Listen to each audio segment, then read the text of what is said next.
Hello viewers, മേരാ പ്രിയ ദർശകർ, എൻ്റെ പ്രിയ കാഴ്ചക്കാരെ, നൻപുകളെ മേരെ സാഥ്.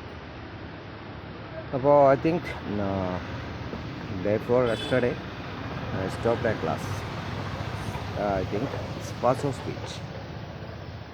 അപ്പോൾ പാർട്സ് ഓഫ് സ്പീച്ചിനെ പറ്റി ഞാൻ പറഞ്ഞിരുന്നു. 8 തരം പാർട്സ് ഓഫ് സ്പീച്ചുകളാണ് ഇംഗ്ലീഷ് ഭാഷയിൽ ഉപയോഗിക്കുന്നത്.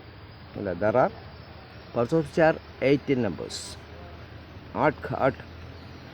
Parts of speech you know. Then anyway, അപ്പോൾ നമുക്ക് ആദ്യം നോക്കാം. ഫസ്റ്റ് വൺ ഈസ് verb, ക്രിയ. നെയിം ആൾസോ ക്രിയ, verb. ഇപ്പോൾ വെർബിൻ്റെ ഉപയോഗം എന്ന് പറഞ്ഞാൽ, നോട്ട് വെർബ് വേണ്ട, നമുക്ക് ആദ്യം നൗണിൽ കയറാം. നൗൺ ഫസ്റ്റ് വൺ, ഓർഡറിൽ വരട്ടെ. നൗൺ അല്ലേ? നാം, ഹിന്ദിമേ നാം, നാമം എന്നൊക്കെ പറയും മലയാളത്തിൽ അല്ലേ. അപ്പോൾ noun is the name of A person, place or thing. ഒരു വ്യക്തിയുടെ പേരാവാം, സ്ഥലത്തിൻ്റെ, സാധനങ്ങളുടെയൊക്കെ പേരിനെ എന്ത് പറയാം, നമുക്ക് നൗൺ എന്ന് പറയാം അല്ലേ. ഇപ്പോൾ Raju, table, India, Palakkad, Bangladesh, America, all are nouns അല്ലേ. ഇതിനാണ് നമ്മൾ നൗൺ എന്ന് പറയുന്നത്. നമുക്ക് മുതലേന ഇനി അടുത്തത് നമ്മൾ പറയുന്നത് നൗണിന് പ്രൊനൗൺ എന്ന് പറയും. നൗണിന് പകരം ഉപയോഗിക്കും. അപ്പോൾ നമ്മൾ പറയും, ഇപ്പോൾ ഒരാളുടെ പേര് പറയാതെ അവൻ, ഹി, ഷീ അല്ലേ, വോ, തും, ആപ്പ് എന്നൊക്കെ പറയാറുണ്ട്. ഇതിനാണ് നമ്മളെന്ത് പറയുന്നത്, വാട്ട്സ് കോൾഡ് പ്രൊനൗൺസ്.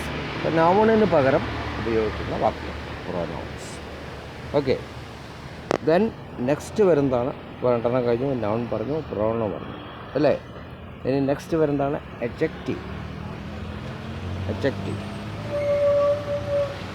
അപ്പോൾ ഇതിൽ എഡ്ജക്റ്റീവ് എന്ന് പറയാം, നമുക്കറിയാം ഈ നൗണിലേക്ക് വിശേഷിപ്പിക്കാൻ നമുക്ക് പ്രൊനൗൺ.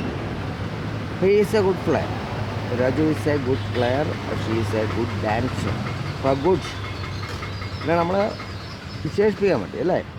ദെൻ അഡ്ജക്റ്റീവ് എന്ന് പറയാം. Okay, നാമവിശേഷൻ Hindi may.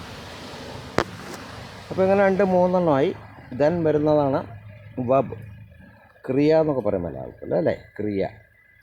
അപ്പോൾ വെബ് അറിയാപ്പോൾ, ഇപ്പോൾ ഒരാൾ എന്തെങ്കിലും ജോലി ചെയ്യണം, is running, she is walking, she is dancing, they are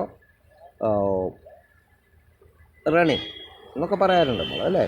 അപ്പോൾ ഇതിനൊക്കെ നമുക്ക് വെബ് എന്ന് പറയും, സെൻസ് ഓഫ് വെബ് അല്ല. അപ്പോൾ ക്രിയ എന്ന് പറയും, ഓരോ പ്രവർത്തികൾ ചെയ്തുകൊണ്ടിരിക്കുന്നത് നമ്മൾ വെബ് എന്ന് പറയും അല്ലേ. അപ്പോൾ ഇനി വെബിന് ശേഷം ഇനി വരേണ്ട അഡ്വർബ്, വരേണ്ട preposition. It's also very important in English. You haven't speak or write without preposition. അപ്പോൾ അത് വളരെ പ്രധാനപ്പെട്ടതാണ്. ഞാൻ അടുത്ത ക്ലാസ്സിൽ തരാം. ഇനി ഇതിൻ്റെ വെബ് കഴിഞ്ഞാൽ അഡ്വർബ് മുതൽ തുടങ്ങും. Okay, then see you my next video.